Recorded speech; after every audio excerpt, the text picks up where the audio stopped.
O Senhor Jesus nos dá várias parábolas que respondem a essa pergunta deste vídeo. O Senhor que falou a parábola do joio a interpretou. E você pode ler Mateus capítulo 13, do versículo 24 ao 30 e do versículo 37 ao 43.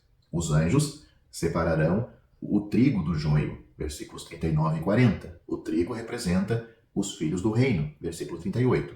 O joio são os filhos do maligno. Tanto os filhos do reino quanto os filhos do maligno crescem juntos até o fim dos tempos, quando o Senhor retornar à terra. Este retorno do Senhor não é para o arrebatamento da igreja. Isto já aconteceu 7 anos antes, e nós estamos tratando da nação de Israel. Não devemos confundir esta vinda à terra do Senhor para reinar com a sua vinda até as nuvens, para o arrebatamento, que já vai ter ocorrido 7 anos antes. Na sua vinda para reinar, os anjos pegarão o joio, aqueles judeus que não creram na palavra de Deus e na mensagem do Evangelho do Reino, e os tirarão da terra onde o Senhor estabelecerá o seu reino. Esses judeus incrédulos, seguidores do próprio enganador, serão retirados do reino e lançados na fornalha de fogo, o próprio inferno. Leia nesta mesma passagem de Mateus, os versículos 41 e 42. Na parábola das 10 virgens, todas saíram ao encontro do noivo. Parábola que não tem nada a ver com a igreja, o arrebatamento.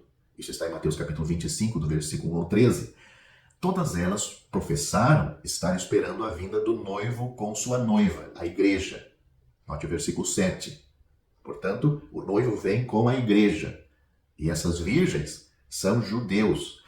Eles são judeus que afirmam ser messiânicos, mas o Senhor não os conhecia.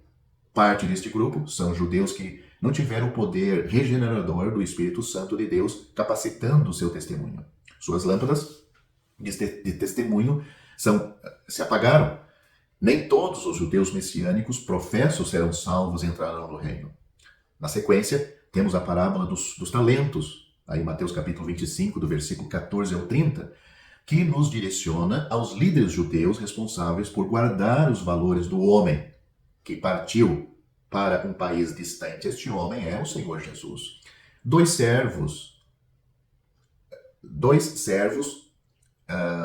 eles ganharam através do seu comércio, através da sua negociação. O terceiro, 2 dos servos dessa parábola, eles ganham negociando o que eles tinham. O terceiro enterrou o que lhe foi dado para que ele ficasse. Ele ficou com um objeto de valor que era do seu Senhor. Ele enterrou para ele. Nem todos os líderes judeus na tribulação serão salvos e entrarão no reino. Um foi lançado nas trevas exteriores. Note aí o versículo 30 deste capítulo.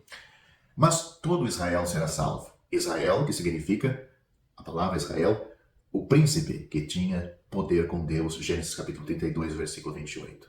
Estes passaram pelo tempo da angústia de Jacó, os 3 anos e meio da grande tribulação, agarrados ao Senhor, como Jacó, enquanto clamava por sua bênção, em Gênesis capítulo 32, versículo 26. O caráter imponente de Jacó brilhou quando o dia estava para raiar, quando o sol dos justos, o Senhor Jesus, surgir, conforme Malaquias capítulo 4, versículo 2, no início do reino milenar, o remanescente de Israel emergirá da noite escura de perseguição e convulsão. Em sua fraqueza, eles se apoiam no Senhor. Eles são crentes salvos por ouvir e crer no Evangelho do Reino. Apocalipse capítulo 7. Ali temos esta profecia.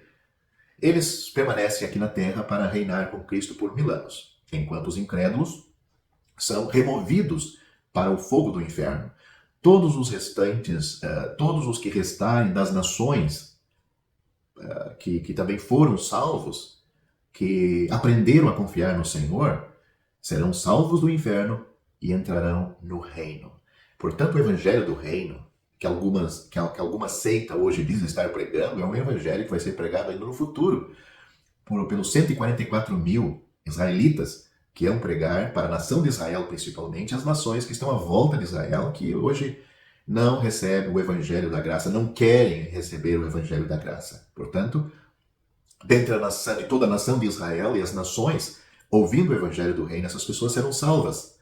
E quando o Senhor Jesus vier para estabelecer o seu reino, vai ser quando ele vai separar os salvos dos não salvos. Não tem nada a ver com a igreja, não tem nada a ver com a era cristã, a que estamos vivendo agora. A igreja já subiu ao céu 7 anos antes desse acontecimento.